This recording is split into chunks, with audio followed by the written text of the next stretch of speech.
Good morning students. मैं आज एक बार फिर आपके लिए active voice and passive voice को लेकर आया हूं। इसकी पहले वाली जो वीडियो थी हमारी प्रीवियस वीडियो, उसमें हमने देखा था और वो टेक्निक देखी थी हमने जो हिंदुस्तान के अंदर शायद बुक्स में भी नहीं थी, neither in books you will find nor in the mind of teachers. 1 2 3 3 2 1। उसके अंदर हमने देखा था फर्स्ट वीडियो में अफर्मेटिव के सेंटेंसेस को हमने पैसिव में बदला था। सिंगल ऑब्जेक्ट वाले जितने भी थे उनको अफर्मेटिव के, नेगेटिव के और मॉडल वाले उसको हमने पैसिव में बदला था। इसके बाद डबल वर्ड से बनने वाले इंट्रोगेटिव और हेल्पिंग वर्ड से बनने वाले इंट्रोगेटिव को भी हमने पैसिव वॉइस में बदला था। उसी टेक्निक से 1 2 3 3 2 1 और स्पेशल यूज किया था हमने हु और हुज का। ठीक है, थोड़ा सा मैं आपको एक बार और बता दूं, आज इसी का सेकंड वीडियो है एक्टिव पैसिव का। उसके अंदर हम देखेंगे तो उसमें imperative sentences and more about passive voice, उसमें आपका बी गोइंग टू वाले भी आएंगे, helping verb two plus main verb वाले भी आएंगे, आपके देयर वाले भी सेंटेंसेज आएंगे, कॉम्प्लेक्स सेंटेंसेज भी आएंगे। जितने भी प्रकार के वॉइस है I shall try to impart the correct knowledge of passive voice. ठीक है, देखिए थोड़ा सा मैं एक आपको प्रीवियस जो हमने वीडियो बनाया था उसके बारे में हल्का सा मैं बता दूं।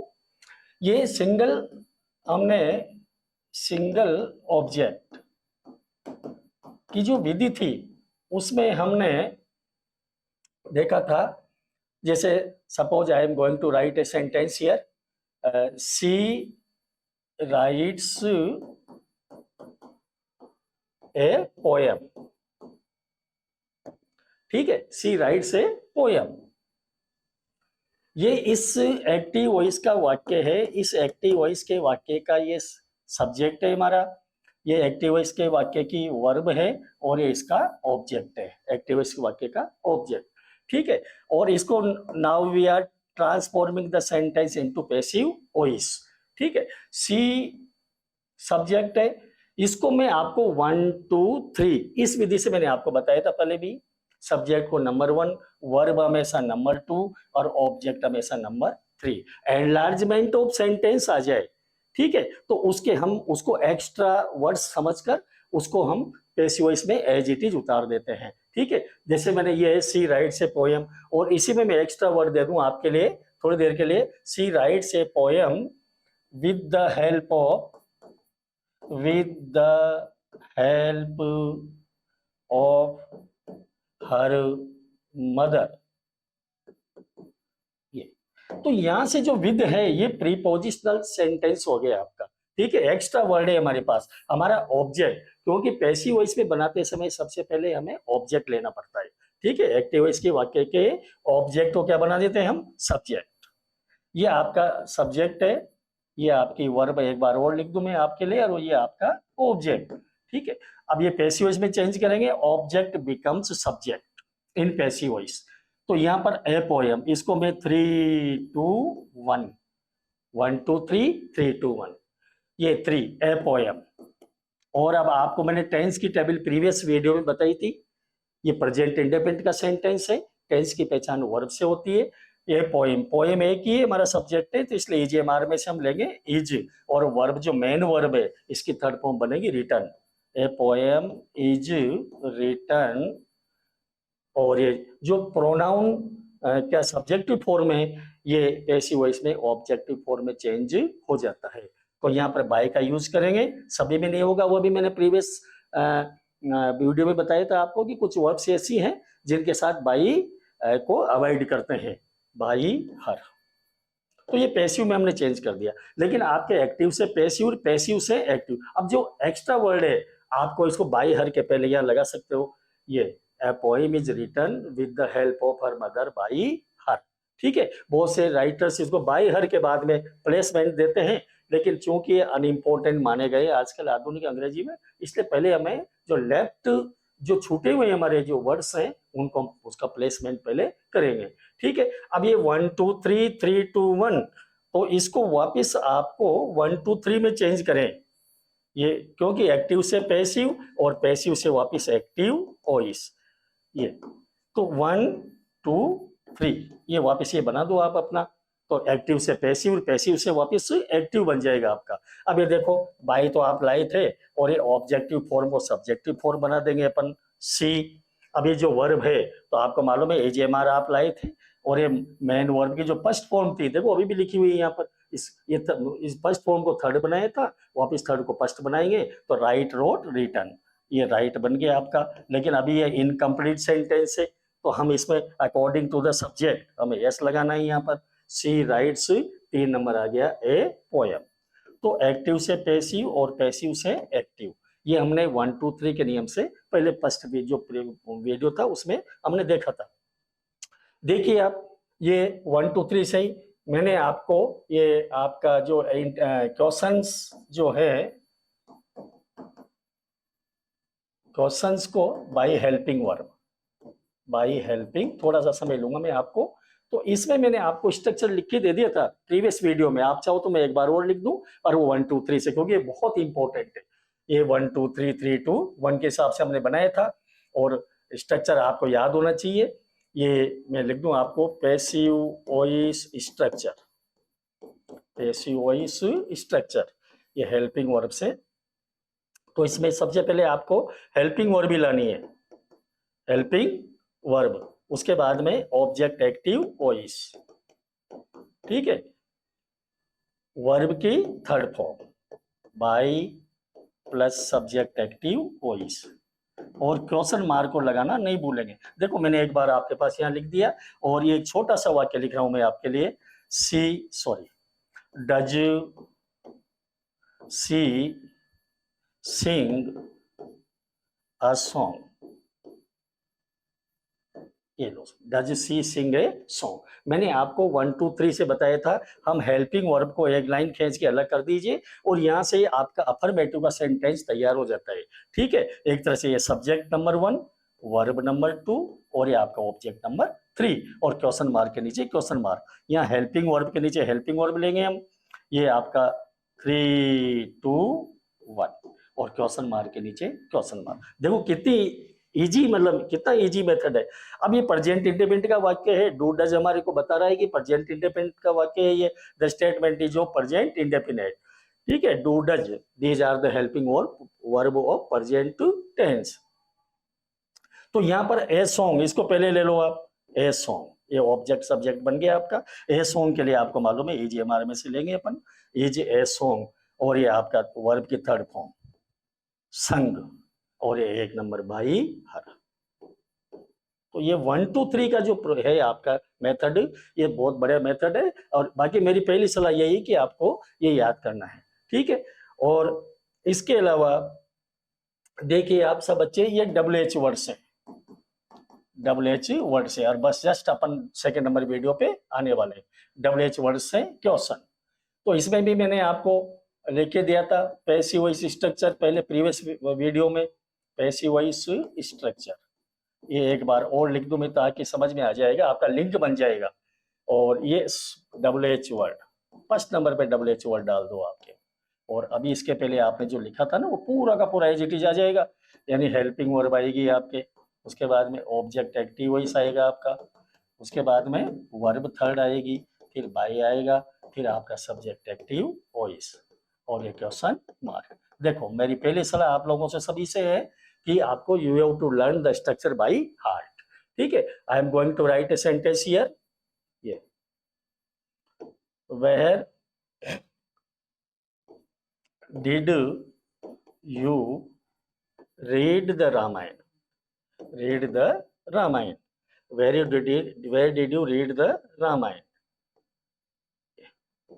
ये अभी आपका है, आपको स्ट्रक्चर याद होना चाहिए, अन्यथा ये अपना 1 2 3 यानी WH वर्ड को अलग कर दीजिए और हेल्पिंग वर्ब के को अलग कर दीजिए। ये आपका यहाँ से subject number 1, main verb number 2 और ये ऑब्जेक्ट नंबर 3, 1 2 3 और ये आपका 3 2 1। इस विधि से मैंने आपको सब बच्चों को ये सोल्व करना सिखाया था, जो शायद ये हिंदुस्तान में पहली विधि हुई 1 2 3 से। अन्यथा लेकिन मेरी पहली सलाह यही है कि learn the structure by heart. अब ये WH वर्ड के नीचे WH वर्ड ही आ जाएगा आपका, वेयर ठीक है। पास्ट इंडेफिनिट की वर्ब हेल्पिंग वर्ब है डिड, तो पास्ट इंडेफिनिट का स्टेटमेंट है। आप 3 रामायण हमारा सिंगुलर नंबर सब्जेक्ट है, द रामायण, ठीक है। तो द रामायण, तो इसके लिए हम लेंगे यहाँ पर वाज वर्ब में से was, where was the Ramayana, और ये वर्ब थर्ड है रीड, रेड, यही बनेगी, और ये आपका बाई यू, ठीक है। यहां तक मैंने आपको सभी विद्यार्थियों को फर्स्ट वीडियो में समझा दिया था। अब हम सेकंड वीडियो जो हमारा है उसको हम यहाँ पर आपके लिए ला रहा हूं मैं। देखो WH वर्ड तक हो गया। नेक्स्ट हमारा इंपेरेटिव के सेंटेंस आ रहे हैं आपके लिए, और इंपेरेटिव की जो सेंटेंस है, तो इंपेरेटिव का जो हमारा इंपेरेटिव के जो वाक्य है वो 4 प्रकार से बनते हैं। इंपेरेटिव के वाक्य 4 प्रकार से बनाए जाते हैं, ठीक है। पहला है मेन वर्ब से, बाई मेन वर्ब। अब मेन वर्ब से जब इसको बनाएंगे, मेन वर्ब से the sentence of an imperative begins with main verb, main verb से शुरू होता ही है। फॉर एग्जांपल देखो, इसको तो छोड़ो, मैं आपको यहाँ पर छोटा बता दूं एक छोटा सा। तो पहले ये पैसिव वॉइस स्ट्रक्चर, स्ट्रक्चर आपको याद होना चाहिए। पैसिव वॉइस स्ट्रक्चर, ये आपका लेट आएगा सबसे पहले, फिर ऑब्जेक्ट एक्टिव वॉइस, फिर उसके बाद में बी लगाना है आपको, और मेन वर्ब की आपको लाना है थर्ड फॉर्म, ये let object be third form, ये स्ट्रक्चर बनता है इसका, ठीक है। मैं इसको छोटा सा वाक्य दे दूं आपको लिए, देखो समझाने के लिए, उसको तो कर ही लेंगे अपन। मान लो यहाँ दे दिया मैंने, open the gate, open the gate. तो ये जो सेंटेंस है आपका एक्टिव वॉइस का, सबसे पहला काम है आपके लिए टू आइडेंटिफाई द सेंटेंस, वाक्य की पहचान कीजिए। वाक्य किससे शुरू हो रहा है हमारा, मेन वर्ब से, ये मेन वर्ब है और ये आपका ऑब्जेक्ट है, ठीक है। तो हम जो पैसिव वॉइस में इसको ट्रांसलेट करेंगे, तो पैसिव वॉइस में सबसे पहले क्या आना चाहिए, लेट, ये आपका लेट। उसके बाद में ऑब्जेक्ट, तो ये ऑब्जेक्ट है क्योंकि वर्ब के बाद ही क्या आता है, ऑब्जेक्ट आता है। Let the gate, let the gate, उसके बाद लगाना है आपको बी, बी, और ये वर्ब थर्ड है आपकी यहाँ पर ओपन, इसकी थर्ड फॉर्म बन जाएगी आपकी ओपन। ये कभी कभी इसमें सलाह वाले वाक्य भी आते हैं, उसमें शुड का यूज करना चाहिए आप लोगों को, ठीक है, सलाह वाले वाक्य के अंदर। तो ये आपका इंपेरेटिव मेन वर्ब से, और होता है उसके बाद डू नॉट से, भी प्लीज काइंडली से, और लेट से, 4 प्रकार से इंपेरेटिव के वाक्य बनते हैं। यहाँ देखिए आप, सूट द इनेमी, तो ये जो सूट शब्द है आपका, ये क्या है, मेन वर्ब है आपका, वही लेट से बनेगा, लेट द इनेमी। अब लेट लेट लेट सभी में ऑप्शन ढूंढना आना चाहिए, late the enemy, late the enemy. अब यहाँ तो लेट सूट, और ये पता नहीं क्या आ गया, लेट टू सूट, ये भी जाने क्या आ गया, ये दोनों तो यही गलत हो गए हमारे। तो let the enemy be shot. अभी जो सूट की थर्ड, ये फॉर्म्स अगर आप बच्चों को याद नहीं होगी तो फिर ये आपके सेंटेंस गलत हो जाएंगे। सूट, शॉर्ट, शॉर्ट, ठीक है, तीनों फॉर्म्स इसकी। बहुत से विद्यार्थी जब हम क्लास में पूछते हैं सूट, सूटेड, सूटेड, यानी ईडी जोड़ देते हैं, कोई मतलब ही नहीं, अरे ठीक है, ये shot, let the enemy be shot, यहाँ पर बीइंग लगा दिया इसने, ये भी गलत हो गया, तुम्हारा ए ऑप्शन बिल्कुल सही। चलो, टैगोर कोचिंग सेंटर में अब तक 3500 सिलेक्शन विद्यार्थियों के हो चुके हैं। हमारे संस्थान के अंदर air force X and Y group के नए बैच प्रारंभ हो चुके हैं। आपके जो हमारा एड्रेस है, mega highway Joshi road, Kuchaman city, Rajasthan. यहाँ पर मोबाइल नंबर भी है 999982216661। एक और है आपके पास यहाँ पर मोबाइल नंबर, आप आइए और अपने बच्चों को, अगर यदि आप लोग इंटरेस्टेड हो वायुसेना नौसेना के अंदर अपने बच्चों को भेजने के लिए, तो सबसे बड़े संस्थान भारत का जो सबसे ज्यादा सिलेक्शन करवाता भी है, पूर्ण अनुशासन के साथ विद्यार्थी मेहनत करते हैं, अध्यापक भी मेहनत करते हैं। और अभी थोड़े दिनों पहले ही, 2-4 दिन पहले ही से वो एयरपोर्ट का रिजल्ट भी आया था, उसमें पूरे भारत के अंदर, संपूर्ण भारत में सबसे बड़ा रिजल्ट टैगोर कोचिंग संस्थान का ही रहा है। Tagore coaching Kuchaman city after 10th class NDA की तैयारी भी करवाता है, ठीक है, और एडमिशन अभी चालू है। अब तक संस्थान के द्वारा 3,500 सिलेक्शन हो चुके हैं। एनडीए की तैयारी का इच्छुक विद्यार्थी अपने पेरेंट्स के साथ टैगोर कोचिंग कुचामन सिटी संस्थान के अंदर संपर्क कर सकता है। बहुत बढ़िया वातावरण है पढ़ाई का, अच्छा आपको रिजल्ट मिलेगा। Tagore coaching Kuchaman city air force के साथ साथ हमारे एसएससी की भी तैयारी करवाता है, रेलवे की भी तैयारी करवाता है, एनडीए की तैयारी है ही, आर्मी की है ही। तो सभी कॉम्पिटिटिव एग्जाम्स के लिए आपको टैगोर कोचिंग जो संस्था है कुचामन सिटी नागौर के अंदर, आप यहाँ पर आइए और अपने संस्थान का अवलोकन कीजिए, संस्थान के बारे में जानकारी प्राप्त कीजिए और अपने बच्चों को यहाँ पर सेलेक्ट एडमिट करवाइए। देखो ये डबल ऑब्जेक्ट मैंने पहले समझा दिया था आपको, डबल ऑब्जेक्ट यहाँ पर एक बार आ गया। डबल ऑब्जेक्ट वैसे मैं समझा दिया था आपको फर्स्ट प्रीवियस वीडियो के अंदर। ये आपका सब्जेक्ट है, ये आपकी वर्ब है और ये आपका वर्ब नंबर 2, ऑब्जेक्ट नंबर 3, ये भी ऑब्जेक्ट नंबर 3। ठीक है, ये टीचेज अस ग्रामर। ठीक है, अब यहाँ पर मैं आपको बता दूं कि इसके अंदर ये डायरेक्ट ऑब्जेक्ट है। देखो मैं इसी सेंटेंस को थोड़ा सा यहाँ, ही टीचेज अस ग्रामर,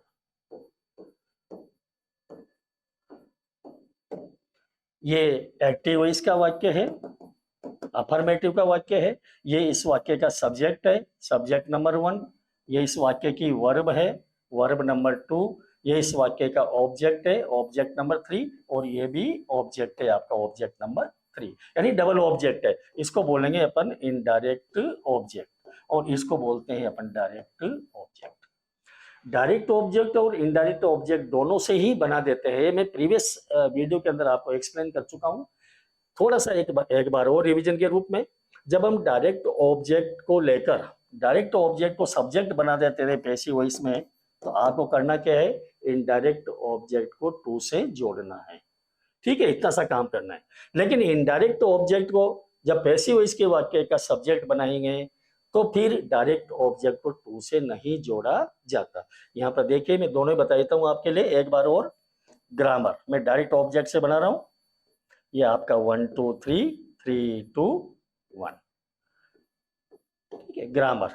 अब ग्रामर वर्ब आ गई, वर्ब टीचेज प्रेजेंट इंडेफिनिट का वाक्य है, तो ये एजीएमआर लेंगे। ग्रामर सब्जेक्ट जो हमारा ग्रामर है वो सिंगुलर सब्जेक्ट है, तो हम यहाँ पर लेंगे is. Grammar is taught, verb की थर्ड फॉर्म, टीच टॉट। ठीक है, टीच टॉट टॉट टॉट। अब यहाँ पर एक आना चाहिए आपका बाय हिम, लेकिन उसके पहले हमारे पास छूटा हुआ है यहाँ पर इनडायरेक्ट ऑब्जेक्ट, तो हम सबसे पहले यहाँ पर जो शेष जो शब्द है तो इसको हम टू से जोड़ेंगे, टू अस। ठीक है, grammar is taught to us. अब आपका एक नंबर आ जाएगा बाय हिम। ये इनडायरेक्ट ऑब्जेक्ट से भी बना सकते हो, इनडायरेक्ट ऑब्जेक्ट से बनाएंगे तो ये ऑब्जेक्टिव फॉर्म सब्जेक्टिव फॉर्म में बन जाएगी। देखो मैं बना रहा हूं आपके लिए, ये वी बन गए वी। उसके बाद में ये नंबर है 3, उसके बाद नंबर 2, नंबर 2 में वी के साथ आ जाएगा यहाँ पर are, we are taught, we are taught. ठीक है, अब ये 3 आपका we are taught grammar, we are taught grammar by him. तो यहाँ पर जो हमारे डायरेक्ट ऑब्जेक्ट है उसको टू से नहीं जोड़ा, लेकिन जब डायरेक्ट ऑब्जेक्ट को काम में लिया हमने तो इनडायरेक्ट ऑब्जेक्ट को टू से जोड़ना है, ये ध्यान रखना। अब ये देखो क्वेश्चन पे आ जाइए सभी विद्यार्थी, look at the question. He teaches us grammar, ये आपको मैंने एक्सप्लेन कर ही दिया। अब इसने किससे बना रखा है, ग्रामर से भी बनाया, वी से भी बना रखा है, हमने दो मिल गए यहाँ पर, फिर ग्रामर फिर वी। इसका मतलब सारे सेंटेंस अपने को पढ़ने पड़ेंगे। Grammar is taught to us by him, ये अभी देखा था आपने। वी आर बीइंग, तो ये बीइंग है ही नहीं कि प्रेजेंट इंडेफिनिट, तो हमारा ये गलत। प्रेजेंट कंटिन्यूस के वाक्य में बीइंग का प्रयोग करते हैं पैसिव में, यहाँ भी बीइंग लगा दिया उसने, तो ये भी गलत, ये गलत हो गए आपके। और इसमें वी वर प्रेजेंट इंडेफिनिट का सेंटेंस है और ये पास्ट ला रहा है यहाँ पर, तो ये भी वाक्य गलत। हमारा sentence option number A is correct. आगे बढ़िए, इट इज टाइम वाले आगे भाई, ये more about the passive voice के बारे में है। It is time to take care बहुत इंपॉर्टेंट है, इसका मैं पैसिव वॉइस स्ट्रक्चर लिख दूं आप सब विद्यार्थियों के लिए। पैसिव वॉइस स्ट्रक्चर, ये पैसिव वॉइस स्ट्रक्चर आपका इट इज टाइम ही आएगा, it is time plus for, उसके बाद में ऑब्जेक्ट एक्टिव वॉइस, फिर टू बी प्लस वर्ब की third, it is time to take tea. ये आपका मैंने पैसिव वॉइस स्ट्रक्चर यहाँ पर लिख दिया, ठीक है। इस स्ट्रक्चर को आपको याद रखना पड़ेगा, तभी you will be able to solve the question in the exam. It is time to take tea, तो इट इज टाइम, हमारे इट इज टाइम आ रहा है सबसे पहले, या यहाँ तो देखो इट इज टाइम की 3 जगह आ रहा है, इट वाज आ गया यहाँ पर, इसका मतलब ये ऑप्शन आपका गलत। इट इज टाइम, तीनों में इट इज टाइम, यहाँ भी फोर, तो इट इज टाइम यहाँ फोर है ही नहीं, इसका मतलब ये भी गलत। अब 2 ऑप्शन बच रहे हैं आपके पास, it is time plus four, it is time plus four, दोनों में आ रहा है, ए में और डी में। इट इज टाइम, फिर ऑब्जेक्ट आ रहा है आपका, तो ऑब्जेक्ट क्या है यहाँ पर, वर्ब के बाद में T, it is time for T, यहाँ पर क्या है, it is time for T. अभी तक दोनों राइट चल रहे हैं, यहाँ पर लगा दिया उसने बीइंग, ये गलत हो गया आपका। ऑब्जेक्ट के बाद में to plus be plus verb third, तो ये to be verb third, take took taken, option A is correct.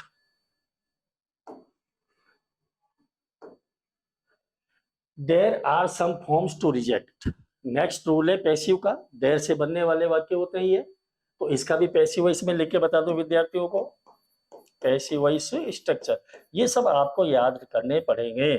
Passive voice structure, ये देयर ही आएगा, और उसके बाद में जो वर्ब है वो हेल्पिंग वर्ब जो भी है, उसके बाद में एन ऑब्जेक्ट भी देर का इसमें, लास्ट में आपको क्या करना है इसके अंदर, to plus be plus verb third, ये लाना है, टू बी थर्ड फॉर्म का प्रयोग करना है, तो वर्ब के पहले।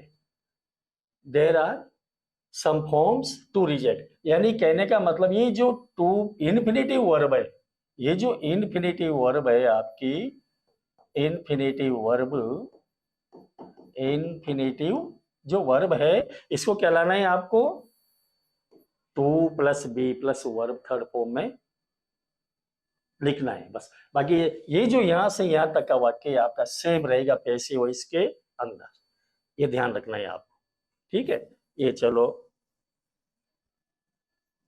सोल्व करें इसको हम, तो देयर आर सम फॉर्म्स, ये पूरा का एज इट इज आ जाएगा आपका, या देयर आर रिजेक्टेड, यही गलत है, स्टेटमेंट सही नहीं लग रहा। देयर आर सम फॉर्म्स, बिल्कुल यहां तक सही है, यहां तक आपको आना चाहिए। और ये जो है आपका इन्फिनेटिव वर्ब, इसको क्या लाना है आपको, to plus be plus verb third, ये बनाना है आपको पैसिव में। तो यहाँ पर देखिए, there are some forms to be rejected, ये सेंटेंस बिल्कुल सही है आपका। यहाँ क्या लगा दिया उसने, बीइंग, गलत हो गया। यहाँ क्या लगाया, there are some form to have लगा दिया, टू हैव लगा दिया, तो ये सेंटेंस भी गलत, ठीक है। ये इसका भी ध्यान देना सब बच्चे। He is going to narrate the story, going to वाले वाक्य है, बी गोइंग टू, इसका जो बुक्स के अंदर जो बता रखा है विद्वान लोगों ने, इसका नियम वो क्या बता रखा है, B going two plus verb first, ये स्ट्रक्चर बता रखा है बी गोइंग टू वाले वाक्य, ये ध्यान रखना है बच्चों को। अब यहाँ बी का मतलब जो है, बी का बी नहीं मिलेगा आपको एक्टिव, बी का अर्थ होता है is, am are, was were, is am are, is am are was were, ये आपको वर्ब देखने को मिलेगी स्ट्रक्चर के अंदर, ठीक है ना, बी का मतलब। तो इस वर्ब के बाद में या तो इजेएमआर में से मिलेगा या बी का मतलब, या फिर वाज वर्ब में से मिलेगा, ये वर्ब मिलेगी। पैसिव में जो वो भी वही वर्ब लानी है, जो एक्टिव में दे रखी है वही पैसिव में लानी है। यदि वाज वर है तो वाज वर ले लो, EJMR है तो EJMR ले लो। तो ये बनेगा हमारा EJMR वाज वर। उसके बाद में आपका आ जाएगा ये गोइंग, उसके बाद में टू प्लस वर्ब फर्स्ट। ये स्ट्रक्चर आपको देखने को मिलेगा एक्टिव वॉइस के अंदर। ठीक है, नाम इसका बी गोइंग टू वाले वाक्य कहलाते हैं, लेकिन ये स्ट्रक्चर एक्टिव वॉइस में देखने को मिलेगा। मैं पैसिव वॉइस का स्ट्रक्चर लिख दूं सभी विद्यार्थियों के लिए। वापिस यहाँ से आपके लिए वह विधि आ गई जो विधि से हमने पैसिव वॉइस सोल्व किए थे, अफर्मेटिव के, नेगेटिव के, आपके मॉडल्स वाले और WH वर्ड वाले, हेल्पिंग वर्ब वाले। ठीक है, ये वापिस 1 2 3 3 2 1। देखो मैं यहाँ पर ये पैसिव वॉइस स्ट्रक्चर लिख दूं मैं सभी विद्यार्थियों के लिए। ये स्ट्रक्चर आपको याद रखना है। ये 1 2 3 3 2 1 के हिसाब से सबसे पहले object active voice, active voice के वाक्य का ऑब्जेक्ट आएगा। फिर आपका ये हेल्पिंग वर्ब आ जाएगी यहाँ पर EJMR या वाज वर्ब में से, फिर गोइंग, फिर टू, उसके बाद में बी और मेन वर्ब की थर्ड फॉर्म, उसके बाद में by plus subject active voice. ये आपका स्ट्रक्चर 1 2 3 3 2 1 से। इसी सेंटेंस को मैं नीचे यहाँ बड़ा लिख रहा हूं ताकि आपको एक समझाने में सुविधा रहेगी। ये देखिए आप सब विद्यार्थी, मैं यहाँ लिख रहा हूँ I am going to write the same sentence here. He is going to narrate the story, a story या the story, the story of ghost भी कर सकते हैं अपन। ये तो ये एक्टिव वॉइस है आपका। पैसिव वॉइस बनाएंगे। Now we are going to transform the sentence into passive voice. ये आपका सब्जेक्ट है, ये आपकी वर्ब। मैंने कहा था कि वर्ब कितनी भी आई सेंटेंस के अंदर, वर्ब का स्थान हमेशा नंबर 2। ये भी वर्ब है, ये भी वर्ब है गोइंग, और ये नरेट भी वर्ब है। यानी इस सेंटेंस में 3 वर्ब है, तो तीनों को हम लिखेंगे नंबर 2, और ये आपका ऑब्जेक्ट नंबर 3। 1 2 3 3 2 1 ये बन जाएगा आपका। ये आपका पैसिव वॉइस 3 2 और ये आपका 1। ठीक है, ऑब्जेक्ट द स्टोरी, ये ऑब्जेक्ट है आपका द स्टोरी। थोड़ी देर पहले मैंने स्ट्रक्चर लिखा था आपका द स्टोरी। नंबर 2 पे आ गए, यानी इस जगह पे आ गए। तो ऐसा मतलब नहीं है ये ऐसा EJMR ये है तो EJMR में से लेना है। यदि ही वाज गोइंग टू, या अगर मैं थोड़ी देर के लिए वाज कर देता तो फिर आपको वाज वर्ब में से ही यहाँ पर लेना पड़ेगा। ध्यान रखना वर्ब का। और according to the subject, subject एक वचन है तो एक वचन क्रिया लेंगे, बहुवचन है सब्जेक्ट तो बहुवचन क्रिया लेंगे। तो द स्टोरी इज EJMR में से लेंगे अपन, फिर गोइंग, फिर टू बी नरेटेड, नरेटेड। ये आपका पैसिव बना दिया हमने, बहुत सीधा है। यहां भी क्या करना है आपको कि जो इन्फिनेटिव वर्ब है उसको टू बी थर्ड फॉर्म में चेंज कर दो। ये इन्फिनेटिव जो वर्ब है, अभी आपने देर वाले में देखा था, इसके पहले वाले वाक्य में, वहां भी हमने क्या किया था, इन्फिनेटिव वर्ब को टू बी थर्ड फॉर्म में चेंज किया था। तो यहाँ भी ये टू बी थर्ड फॉर्म में चेंज करना है। ठीक है, स्ट्रक्चर याद रखना है। The story is going to be narrated by him, by. अब यहाँ पर मैं आप सभी विद्यार्थियों को थोड़ा सा बता दूं कि ये जो बी गोइंग टू वाले वाक्य है, इसको बी गोइंग टू वाले वाक्य बोलते हैं। ये प्रेजेंट कंटिन्यूस नहीं है। विद्यार्थी कंफ्यूज होते हैं यहाँ, वो सोचते हैं कि EJMR और वर्ब फर्स्ट ING आ गया तो प्रेजेंट कंटिन्यूस का है। प्रेजेंट कंटिन्यूस नहीं है ये। प्रेजेंट कंटिन्यूस में तो बीइंग लगता है, बीइंग लगाते हैं हम पैसिव वॉइस में। यहाँ पर पैसिव वॉइस, यहाँ पर बीइंग का प्रयोग नहीं होगा, गलत हो जाएगा आपका वाक्य। तो गोइंग टू वाले वाक्य कहलाते हैं ये नेगेटिव। एक बात और मैं आपको बता दूं सभी विद्यार्थियों को, ये अफर्मेटिव का सेंटेंस है, इसका नेगेटिव भी बनेगा, ही इज नॉट गोइंग, ये नेगेटिव भी बनेगा, इसका इंट्रोगेटिव भी बन जाएगा। सेम प्रोसेस वही रहेगा, इज ही, ये लो चलो, ये हेल्पिंग वर्ब से is he going to narrate the story, interrogative बना दो, और इंट्रोगेटिव नेगेटिव भी बना सकते हैं। 4 प्रकार के सेंटेंस बनेंगे इनके, लेकिन आपको ये गोइंग टू वालों की विधि यही रहेगी। ठीक है, स्ट्रक्चर याद होना चाहिए आपको। अगला वाक्य देखो, नो बॉडी नो वन वाले वाक्य कहलाते हैं। कौन से वाले वाक्य?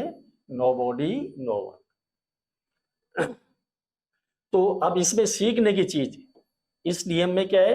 नो बॉडी नो वन में नो बॉडी नो वन, इस नियम के अंतर्गत सीखने की things to remember, things to remember. किन किन बातों का ध्यान दोगे आप लोग? Things to remember. उसमें पहले नंबर की बात जो है वो है हम रिमूव, हटाओ, nobody no one, remove nobody no one, nobody no one. Nobody no one को क्या कर देंगे हम? हटाना है in passive voice. Passive voice में बदलते समय ये जो नो बॉडी नो वन है ये हट जाएगा आपका। ठीक है, और जो ये जो स्टेटमेंट है आपका पैसिव वॉइस का, इसमें नोट का प्रयोग करना पड़ता है अपनी तरफ से। ठीक है, दूसरा जो मैं यहां लिख दूं, यूज नोट, नोट का प्रयोग करिए इन passive voice, in the statement of passive voice. Note का प्रयोग करना पड़ेगा आपको इसके अंदर। ये 2 बातों का ध्यान रखना है, नो बॉडी नो वन को हटाओ और पैसिव वॉइस के वाक्य में नोट लगाओ। ठीक है, अब मैं यहां पर ये इसी वाक्य को बना दूं आपके लिए, सभी विद्यार्थियों के लिए। Nobody will pay you, वही 1 2 3 से बनता है वैसे तो ये वन नो बॉडी वन ही है, ये आपका नंबर 2 है नंबर 3, तो हमारा बन जाएगा ये, क्या बन जाएगा? ये मैं यहाँ पर बना दूं आपको, nobody will help you. तो ये आपका नो बॉडी नंबर 1, क्योंकि वर्ब है ना भाई, वर्ब के पहले सब्जेक्ट ही आता है। ये आपकी वर्ब नंबर 2 और ये आपका नंबर 3, 1 2 3 3 2 1। तो ये नो बॉडी तो जब मैंने लिखी दिया भाई, नो बॉडी को तो हटाना ही पड़ता है अपने को, तो यानी कहने का मतलब ये 3 आपका जो 1 तो ये तो आएगा ही नहीं, केवल 3 और 2 है। तो बनाइए साहब, 3 लाइए पहले यू, ये आपका यू आ गया, और ये मैंने लिख दिया ऑलरेडी आपके लिए। नोट का प्रयोग करना है आपको। नोट का प्रयोग कहाँ होता है? हेल्पिंग वर्ब के बाद। ये हेल्पिंग वर्ब है विल, यानी फ्यूचर इंडेफिनिट का वाक्य है, यू विल, और ये नोट लगाएंगे अपन। और आपको मालूम है फ्यूचर इंडेफिनिट की मैंने टेबल लिखी थी टेंस की, बी का प्रयोग होता है, इसको मॉडल मानेंगे, मॉडल भी। यू विल नॉट, इसको एक और टाई देता हूं मैं, you will not be helped, ये थर्ड, क्योंकि मॉडल में आपको मालूम है फ्यूचर इंडेफिनिट है, तो उसमें बी का प्रयोग करेंगे अपन। मॉडल विल से मॉडल भी कहलाते हैं। ठीक है, नोबॉडी विल हेल्प यू, तो you will not be helped. ठीक है, नोबॉडी को हटाओ, नोबॉडी नो वन को, और पैसिव वॉइस के वाक्य में नॉट लगाओ। ये ध्यान देना है सब विद्यार्थियों। चलिए, I have not stolen anything, ये भी एक रूल है आपका।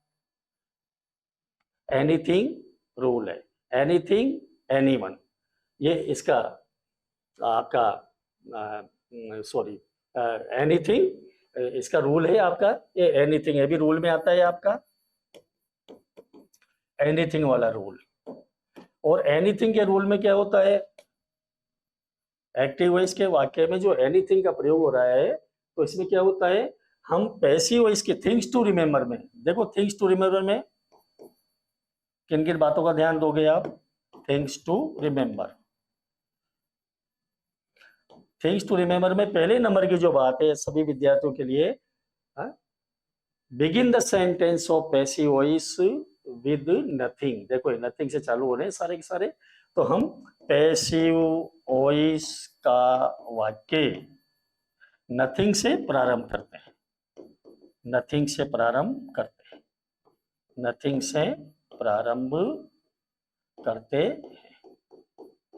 ठीक है, दूसरे नंबर की बात, एनीथिंग क्या हो जाएगा? हट जाएगा, रिमूव एनीथिंग, बस दूसरे नंबर की बात, remove anything, remove anything, anything को हटाओ, रिमूव एनीथिंग को हटा देंगे अपन, ठीक है। और ये आपके अंदर, इसके अंदर अब एक चीज करनी है। देखो ये आपको नेगेटिव मिलेगा वाक्य एक्टिव वॉइस का, तो इसको नेगेटिव में नहीं बनाना है अपने को, क्योंकि नथिंग शब्द ही नेगेटिव का शब्द है, ठीक है। Nothing gives the sense of negative, nothing gives the sense of negative. तो we should not use not again here in the sentence of passive voice. इस पैसिव वॉइस के वाक्य में नॉट नहीं आएगा आपको। एनीथिंग वाला वाक्य हमेशा नेगेटिव का ही मिलेगा, तो ठीक है ना। Do not use not in passive voice. Number 3, avoid using, avoid कर दो, avoid using not in passive voice. Passive voice में नोट को यूज नहीं करेंगे, ठीक है। ये ध्यान रख लेना सब बच्चे। चलो इसको सोल्व करने जा रहे हैं अपन। देखिए, I have not stolen anything, तो नथिंग प्रेजेंट परफेक्ट का वाक्य है। नथिंग, ये मैं लिख दूं इसको, I have not stolen anything, मैंने कुछ भी नहीं चुराया है, ये तो नथिंग है। ये एक्टिव वॉइस और ये आपका पैसिव वॉइस, ठीक है। तो ये 1 2 3 वाला ही मामला है। एक सब्जेक्ट नंबर 1, ये वर्ब, ये वर्ब नंबर 2, 1 2 3, ये 1 2 3, और आपका ये 3 2 1। तो एनीथिंग किस में चेंज हो जाएगा? नथिंग में। Begin the sentence of passive voice with nothing, nothing हो गया। अब उसके बाद नंबर 2 पे आ गया, प्रेजेंट परफेक्ट का वाक्य है, तो नथिंग के साथ क्या आएगा? अनकाउंटेबल। आई के साथ हैव है, या नथिंग के साथ सिंगुलर वर्ब लेंगे अपन, हैज। नथिंग हैज, नोट को हटाओ, मैंने बोल दिया नोट नहीं आएगा इसके अंदर क्योंकि नथिंग आ चुका। Nothing has been, passive voice में क्या लगाएंगे आप? Extra word been. कंटिन्यूअस में बीइंग, परफेक्ट में बीन, और मॉडल में बी। तो नथिंग हैज बीन स्टोलन, और ये आपका नंबर 1 आ गया। आपका नंबर 1 में क्या है? By me.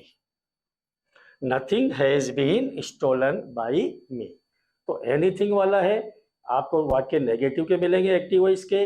पैसिव वॉइस में बदलते समय नथिंग से वाक्य पैसिव वॉइस का प्रारंभ होगा, और ये जो नोट है, ये नोट पैसिव वॉइस के वाक्य में नहीं आएगा। ये बातें ध्यान देने की है।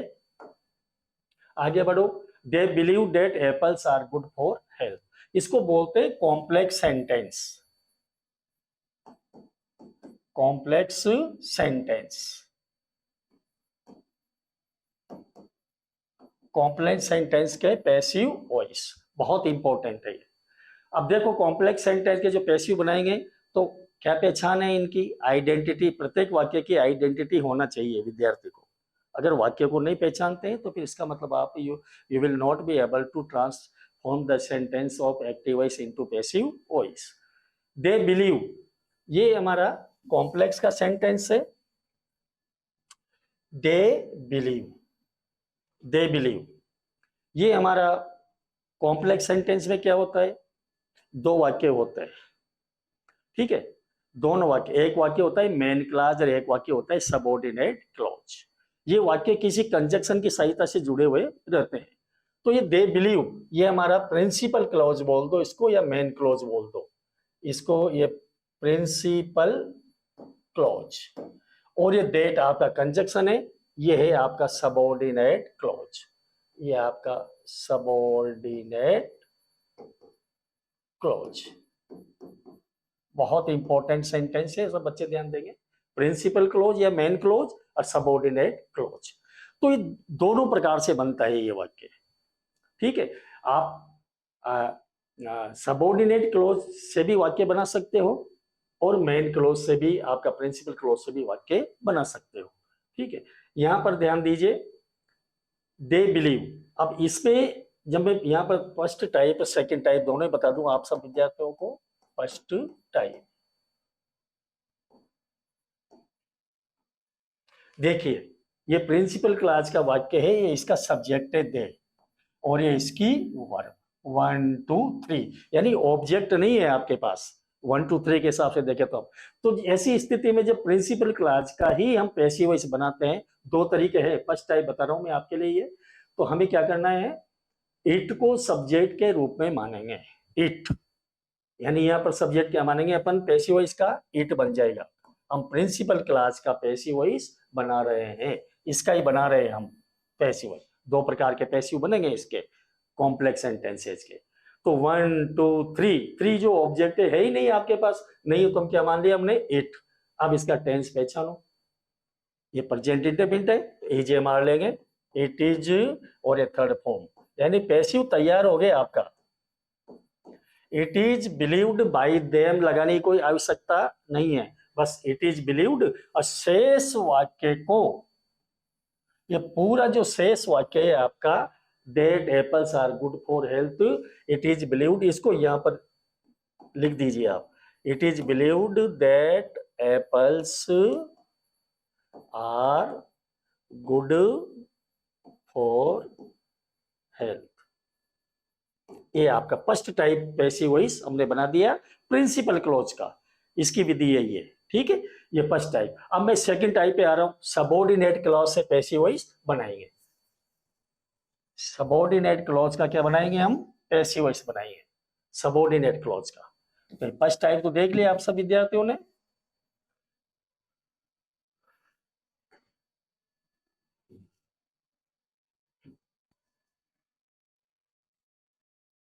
सेकंड टाइप देखो आप सब विद्यार्थी, ये सेकंड टाइप।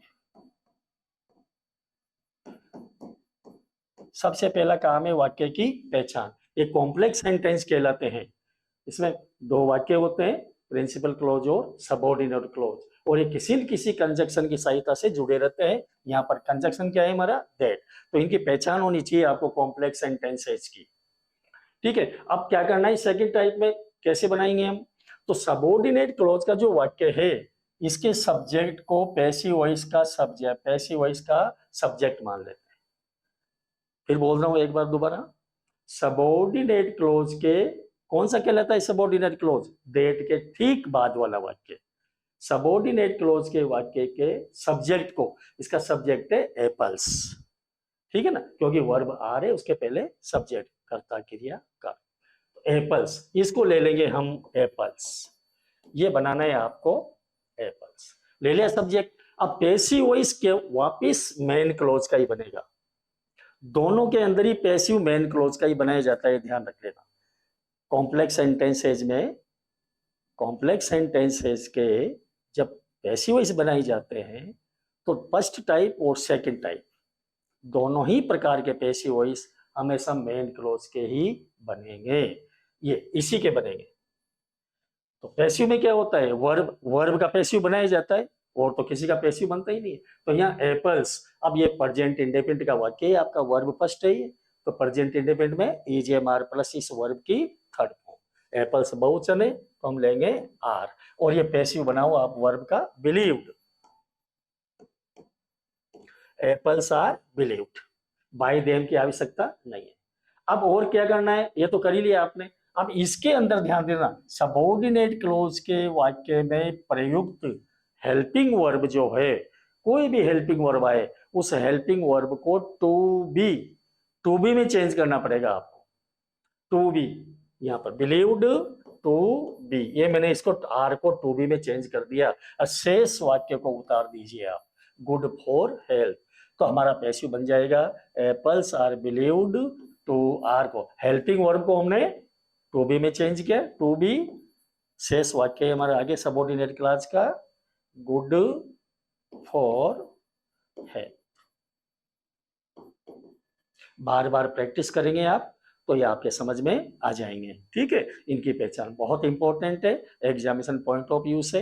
आपके बड़े बड़े जो भी एग्जाम्स हैं, एयरफोर्स के, नेवी के, आपके क्या एसएससी, सीजीएल, एमटीएस, सीएचएसएल, तो सभी एग्जाम्स के अंदर ये टॉपिक मेंशन है। इस टॉपिक से रिलेटेड क्वेश्चंस पूछे जाते हैं। समझ में आ गया होगा सभी विद्यार्थियों को, ऐसे आशा करता हूँ।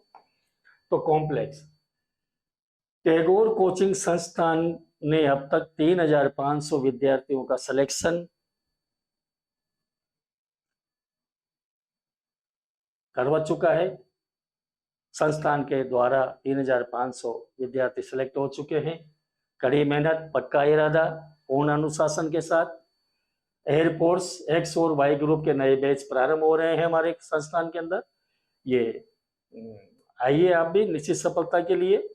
Mega highway Jusari road, Kuchaman city, ये एड्रेस है। एक बार अपने अभिभावक के साथ, जो विद्यार्थी कक्षा 12 पास है, जो अपने जीवन को देश सेवा में समर्पित करना चाहते हैं, तो सेना के अंदर, आर्म फोर्सेज के अंदर भर्ती होना चाहते हैं हमारे इंडियन आर्म फोर्सेज में, तो उसमें नेवी, एयरफोर्स, आर्मी सभी के बैच हमारे संस्थान के द्वारा चलाए जाते हैं। ये हमारे संस्थान के नंबर हैं। कक्षा 12 पास, 12th पास स्टूडेंट ही इसमें इसके लिए एलिजिबल हैं।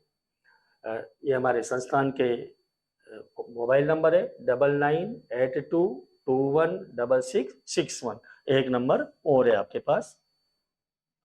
Tagore coaching, Kuchaman city. कक्षा 10 के बाद जो विद्यार्थी एनडीए की तैयारी करना चाहता है, वो एनडीए की इच्छुक छात्र जो एनडीए में जाना चाहते हैं, उसका फाउंडेशन 11th और 12th में उसकी तैयारी भी होती है। और 11th क्लास और 12th क्लास की भी तैयारी के साथ साथ एनडीए की तैयारी वो विद्यार्थी कर सकता है। अब तक हमने हमारे संस्थान के द्वारा 3500 सिलेक्शन हो चुके हैं। और निश्चित सफलता के लिए आप भी आइए, हमारे संस्थान को एक बार देखिए, आप अपने पेरेंट्स के साथ आइए। Mega highway Jusari road, Kuchaman city, ये भी संस्थान का एड्रेस है। टैगोर कोचिंग संस्थान के द्वारा देखिए आप विभिन्न प्रकार के कॉम्पिटिटिव एग्जाम्स के कोर्सेज की कोचिंग भी करवाई जाती है, जिसमें एयरफोर्स है, आपके आर्मी की भी होती है, एनडीए की भी तैयारी करवाई जाती है, रेलवे की तैयारी करवाई जाती है, एसएससी, सीजीएल, एमटीएस, सीएचएसएल सभी इसी के अंदर आ जाते हैं। GD, MTS, CHSL, Delhi police सभी की तैयारी संस्थान के द्वारा करवाई जाती है। एसएससी, सीजीएल, सीपीओ की तैयारी भी करवाई जाती है संस्थान के द्वारा। अब तक इन संस्थान जब से एस्टेब्लिश हुआ है, तब से वो संपूर्ण भारत में संस्थान के 3500 विद्यार्थी सेलेक्ट होकर अभी वर्तमान में देश सेवा कर रहे हैं। आप भी आइए। टैगोर कोचिंग, कुचामन सिटी, ये हमारे मोबाइल नंबर है 9982216661। नेक्स्ट क्वेश्चन देखिए, I got the boy clean my floor. सभी प्रकार के वॉइस में आपको लेके आया हूं। प्रीवियस जो इसके पहले वाला वीडियो था उसमें WHO वर्ड तक के हमने कर लिए थे। आज इस वीडियो के अंदर आपने देखा इंपेरेटिव के सेंटेंस, बी गोइंग टू वाले सेंटेंस, कॉम्प्लेक्स सेंटेंस, देर वाले सेंटेंस। ठीक है, ये आगे हमारा ऑब्जेक्ट, इसको बोलते हैं ऑब्जेक्ट विदाउट इन्फिनेटिव। वाक्यों की पहचान तो आपको करनी पड़ेगी, ठीक है, क्योंकि जी इस तरह के जो वाक्य है उसमें कुछ कैजेटिव वर्ब्स होती हैं।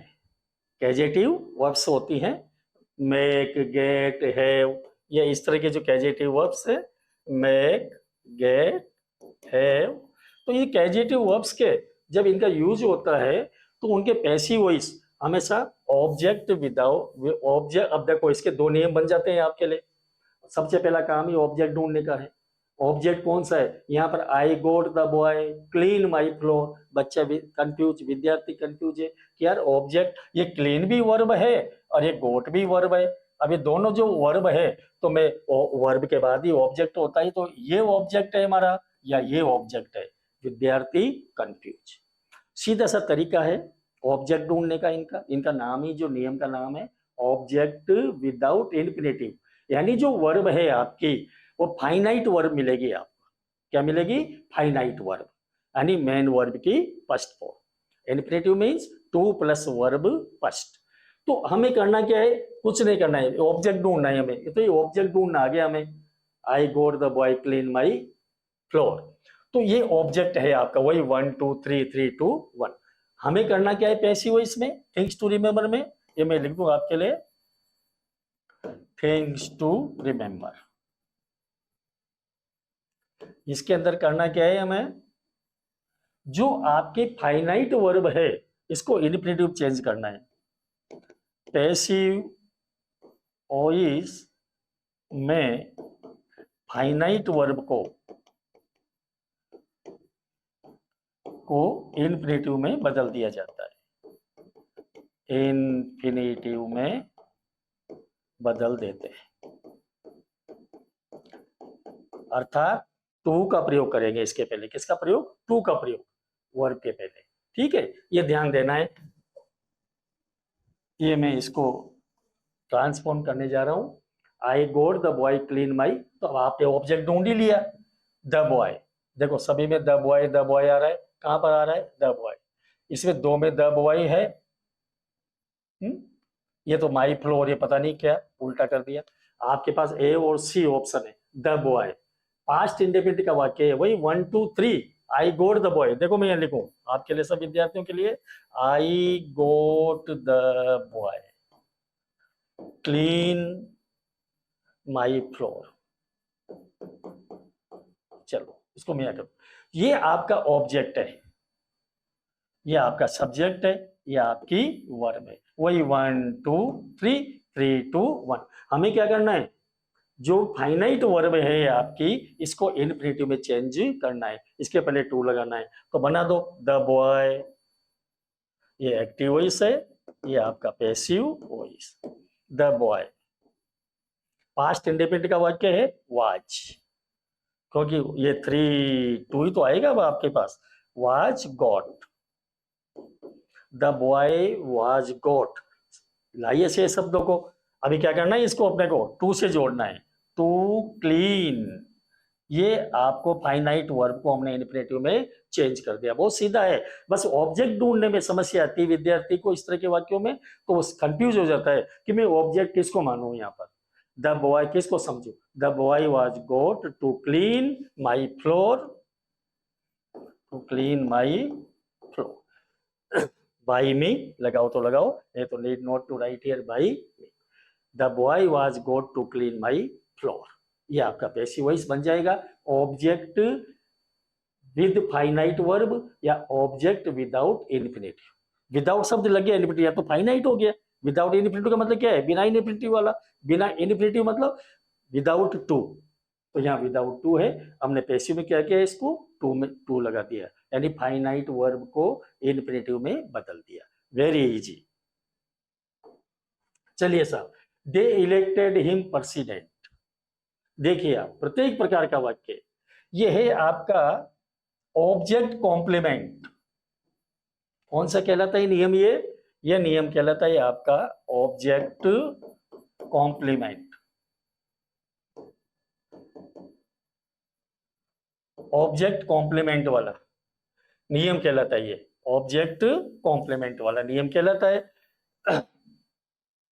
कैसे पता चला, इसमें ध्यान देना सब बच्चे,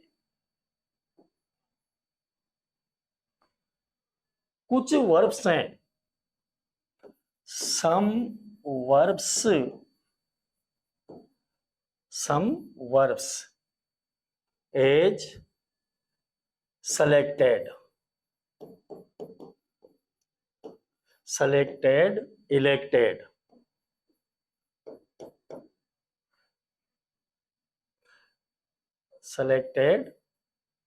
elected, appointed, declared, crowned, कुछ इस तरह की वर्ब्स हैं, ये मेड वगैरह भी है, कुछ इस तरह की वर्ब्स हैं। ये वर्ब्स आपको वाक्य में दिखाई देगी। यदि ये वर्ब्स वाक्य में दिखाई देती है तो समझ लो कि ऑब्जेक्ट कॉम्प्लीमेंट वाला सेंटेंस है, ठीक है। अभी ऑब्जेक्ट कॉम्प्लीमेंट वाला सेंटेंस है, तो इसमें विद्यार्थी कंफ्यूज क्यों होता है कि वो डबल ऑब्जेक्ट समझ लेता है। डबल ऑब्जेक्ट नहीं है, ये इस वाक्य का सब्जेक्ट है, ये वर्ब है, और ये हिम और ये प्रेसिडेंट। तो यहां पर विद्यार्थी ये सोचता है, देखो मैं यहां लिख दूं आपके लिए, दे इलेक्टेड हिम प्रेसिडेंट। चलो ठीक है, ये पहचान आ गई हमारे पास इलेक्टेड। तो ये सब्जेक्ट वर्ब ऑब्जेक्ट, ये डबल ऑब्जेक्ट नहीं है। आप इसको क्या है कि विद्यार्थी क्या है, प्रेसिडेंट का है ऑब्जेक्ट, यानी ऑब्जेक्ट तो यही है आपका, इस ऑब्जेक्ट का ये क्या है, कॉम्प्लीमेंट है, पूर्वक। हिम के अंदर ही प्रेसिडेंट है, प्रेसिडेंट के अंदर ही हिम है। अगर मैं यहां मौन लिख दूं, people elected Modi ji prime minister, ठीक है, अगर तो मोदी जी ही प्राइम मिनिस्टर है, प्राइम मिनिस्टर ही मोदी जी है, तो हमारे पास ऑब्जेक्ट एक ही है, ये इसका कॉम्प्लीमेंट है। और ये पहचान के लिए कुछ वर्ब्स मैंने आपको लिखी थी बच्चों को, तो हमारा 1 2 3, 3 2 1, एक्स्ट्रा वर्ड समझ लो इसको, कॉम्प्लीमेंट को। तो ये आपका एक्टिव वॉइस, ये आपका पैसिव वॉइस। ही पास्ट इंडेफिनिट है, he was elected, he was elected president by them, by them। तो ये कुछ वर्ब्स ऐसी होती है जो ऑब्जेक्ट कॉम्प्लीमेंट वाले वाक्यों में पाई जाती है। अभी मैंने लिखा था elected, selected, appointed, declared, crown, made, it is, ये कुछ वर्ब्स हैं ऐसी जो जरूर मिलेगी आपको, ठीक है। इसमें डबल ऑब्जेक्ट के डबल ऑब्जेक्ट मान लेते हैं विद्यार्थी, और डबल डबल ऑब्जेक्ट मानकर कंफ्यूज हो जाते हैं। ये प्रेसिडेंट ऑब्जेक्ट नहीं है, कॉम्प्लीमेंट है इसका। नेक्स्ट, आई मेड हर वीप। देखिए आप, एक एडजेक्टिव वर्ब्स वाला आ गया, ये वही नियम आ गया, ऑब्जेक्ट विदाउट फाइनाइट वर्ब। ये अभी थोड़ी देर पहले कहा था मैंने, ये शॉर्ट और बड़ा वाक्य था, I got the boy clean my room, जो भी था वो, ये I made her weep. Adjective verbs हैं ये, गेट, मेक, हैव। तो यहाँ पर, अब यहाँ पर क्या करना है आपको, वही जो फाइनाइट वर्ब है इसको इन्फिनेटिव बनाना है। वो लंबा वाक्य था, ये शॉर्ट में है, ठीक है ना। सी मेड मी लाफ, उसने मुझे हंसाया। आई मेड हर वीप, मैंने उसे रुलाया। इस तरह से इनका ट्रांसलेशन। तो यहाँ पर ये वही 1 2 3 3 2 1, हमको फाइनाइट वर्ब को इन्फिनेटिव में चेंज करना है। ऑब्जेक्ट कॉम्प्लीमेंट समझ के चलो इसको, ये ऑब्जेक्ट विद फाइनाइट वर्ब। ये तो आई मेड हर वीप, ये मैं लिख दूं आपके लिए यहाँ, आई मेड हर वीप, आई मेड हर वीप।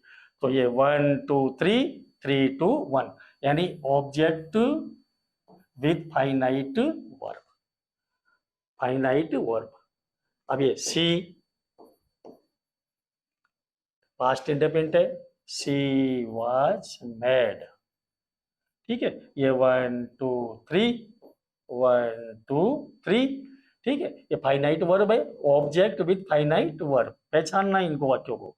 तो सी वाज मेड, और ये फाइनाइट वर्ब को बना दिया हमने इन्फिनेटिव में, to she was made to weep. बस ये फाइनाइट वर्ब किसके बन गई, इन्फिनेटिव में। She was made to weep by me. लेकिन अगर लेट आ जाए आपके लिए मेन वर्ब के रूप में लेट, तो फिर ये ध्यान रखना एक्सेप्शन में चला जाता है, ठीक है ना। ये फिर यहाँ पर आपको टू फाइनाइट को इन्फिनेटिव में चेंज नहीं करना है।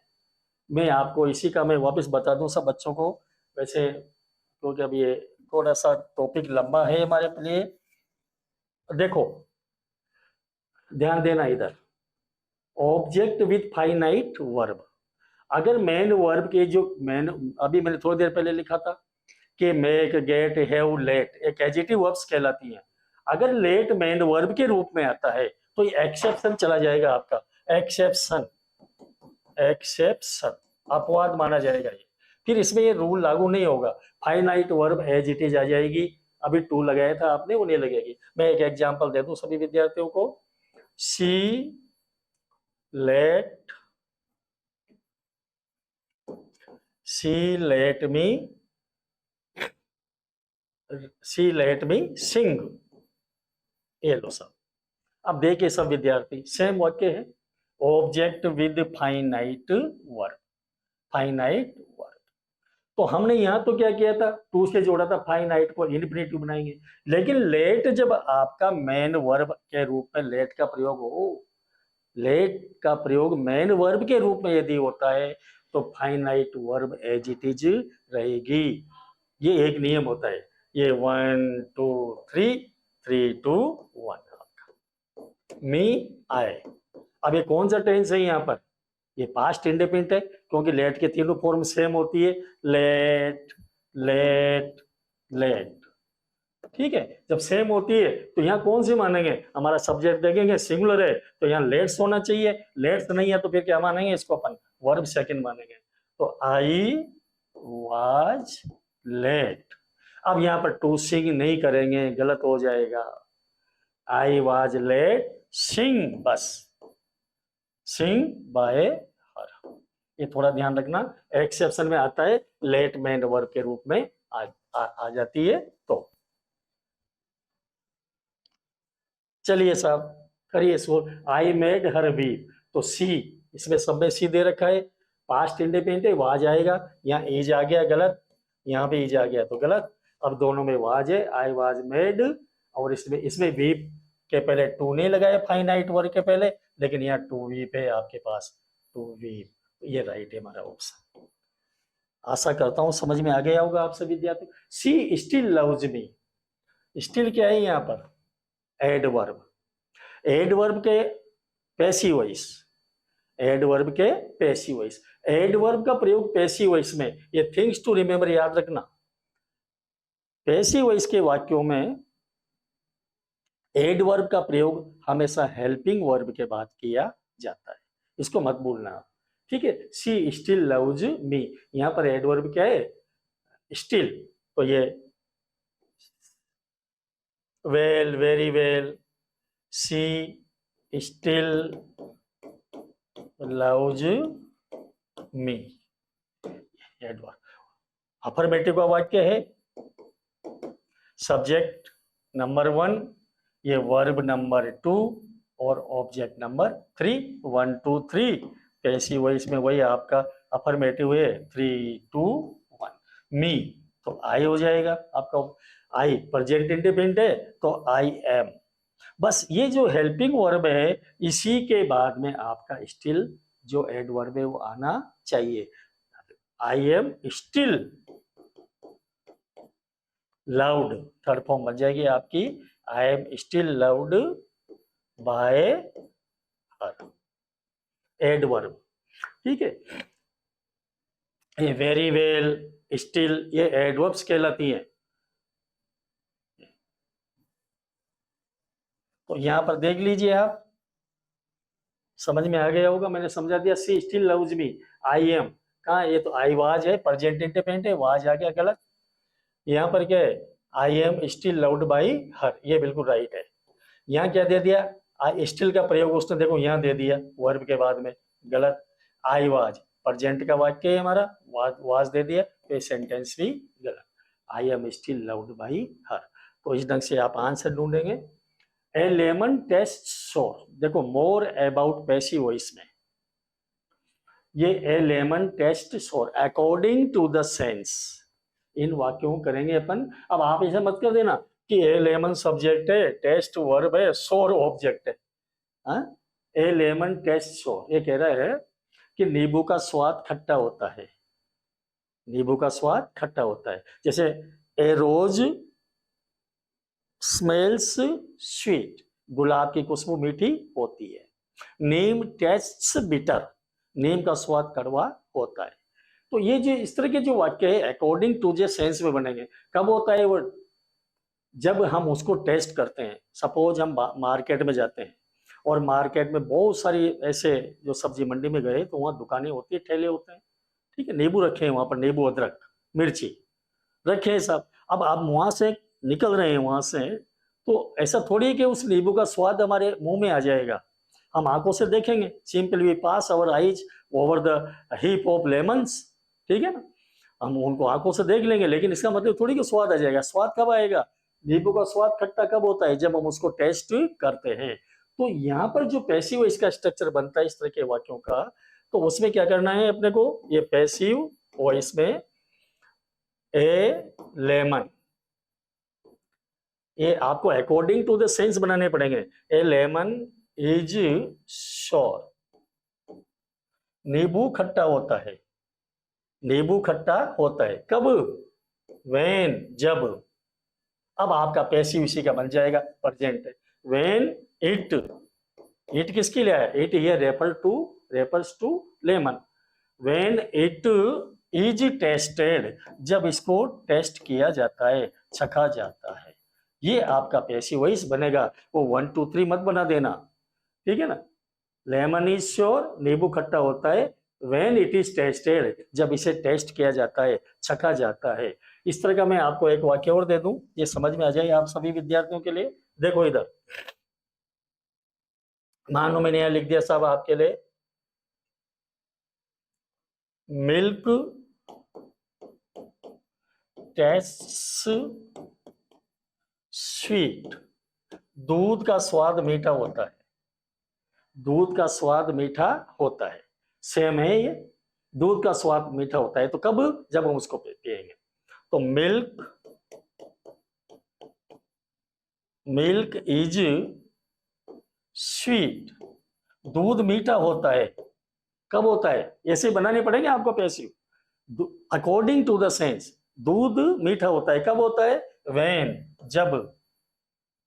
इट दूध के लिए है। When it is tested, when it is tested, जब दूध को चखते हैं तो हमें मीठा लगता है।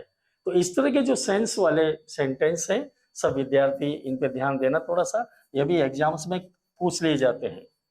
आगे बढ़िए। टैगोर डिफेंस कोचिंग अब तक 3500 सिलेक्शन विद्यार्थियों के इस संस्थान के मार्फत हो चुके हैं। एयरफोर्स एक्स और वाई ग्रुप के नए बैच प्रारंभ होने जा रहे हैं। हमारा संस्थान का जो एड्रेस है, mega highway Joshi road, Kuchaman city. जो विद्यार्थी कक्षा 12 के बाद में छोटी सी उम्र में यदि नौकरी प्राप्त करना चाहता है, सरकारी नौकरी, तो बहुत सारे विकल्प है उसके लिए। यहाँ पर हायर एजुकेशन में भी जाएगा, कॉलेज में एडमिशन लेगा, कॉलेज में भी उसको 2-3 साल first year, second year, third year बिताने पड़ते हैं। हमारे यहाँ पर कोचिंग के साथ साथ कॉलेज की भी व्यवस्था है। और जो यहाँ पर आने के बाद ही पता लगता है कि बच्चा किस प्रकार से यहाँ पर उसको बच्चे को मेहनत करवाई जाती है। तो सभी व्यवस्था के तहत हमारा ये संस्थान जो टैगोर कोचिंग सेंटर है, ये इसका एड्रेस है। आप अपने बच्चों को अभिभावक जी से यही कहना है कि छोटी सी उम्र में यदि अपने बच्चे को सरकारी नौकरी दिलाना चाहते हैं, तो वैसे तो बहुत सारे विकल्प है बच्चे के पास, ठीक है। एसटीसी करो, कॉलेज ज्वाइन करो, कोई मतलब आपका बीएड करिए, आगे कुछ भी करिए आप। लेकिन यहाँ पर यदि वो देश सेवा के अंदर जाना चाहता है तो अपने बच्चे को लेकर एक बार संस्थान में पधारें। अब तक संस्थान के द्वारा 3500 सिलेक्शन विद्यार्थियों के हो चुके हैं, करवाई जा चुके हैं। और हमारे संस्थान का एड्रेस है mega highway Joshi road, Kuchaman city. ये हमारे संस्थान के मोबाइल नंबर है 9982216661। टैगोर कोचिंग के द्वारा एनडीए की तैयारी भी करवाई जाती है। एनडीए जो फाउंडेशन कोर्स में के साथ ही 11 कक्षा 10 के बाद में कक्षा 11 और कक्षा 12 उसका भी अध्ययन करवाया जाता है, साथ ही एनडीए की तैयारी भी करवाई जाती है। अब तक संस्थान के द्वारा 3500 सिलेक्शन हो चुके हैं।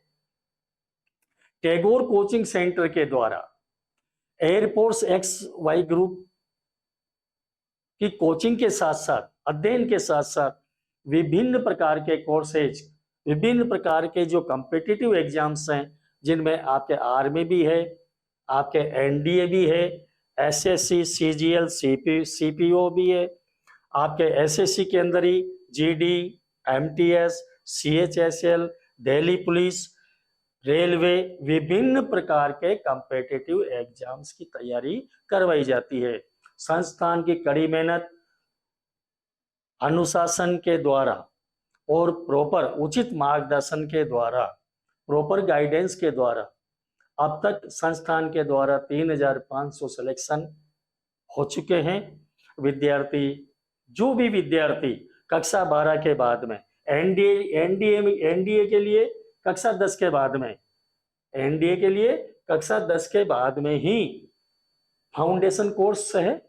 कक्षा 11 और 12 की तैयारी के साथ साथ एनडीए का फाउंडेशन कोर्स बच्चा का विद्यार्थी कर सकता है। बाकी अन्य जितने भी कोर्सेज है, इनके अंदर योग्यता का जो मापदंड है वो कक्षा 12 पास होना चाहिए। आप आइए, एक बार कोचिंग का अवलोकन कीजिए, और जो भी अभिभावक अपने बच्चों को देश की सेवा के लिए, जो हमारी आर्म्ड फोर्सेज है, एयरफोर्स और नेवी, यदि उनमें उस बच्चे को भेजना चाहते हैं, भर्ती करवाना चाहते हैं, तो एक बार संस्था के अंदर स्वागत है आपका। आइए, एडमिशन चालू है, प्रारंभ है। ये हमारा संस्थान का address mega highway Jusari road, और संस्थान के हमारे मोबाइल नंबर है जो यहाँ पर वेबसाइट पे 9982216661। ठीक है बच्चों, सभी प्रकार के क्वेश्चंस हमने सोल्व किए एक्टिव से पैसिव बनाने के लिए।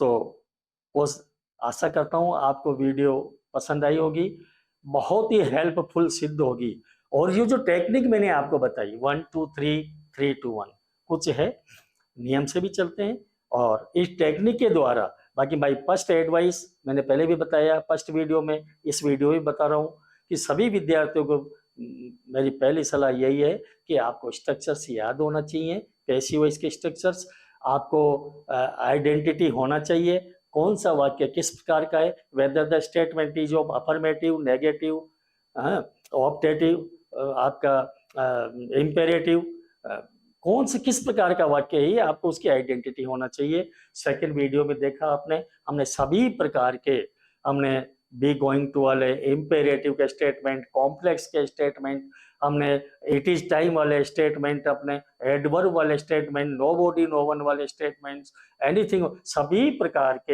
हमने जो आपके सेंटेंसेज है जो एयरफोर्स और नेवी के अंदर इस टॉपिक से संबंधित क्वेश्चन पूछा जाता है। तो आपके लिए आशा करता हूँ ये वीडियो आपको पसंद भी आया होगा और बहुत हेल्पफुल होगा। Thanks very much for watching the video.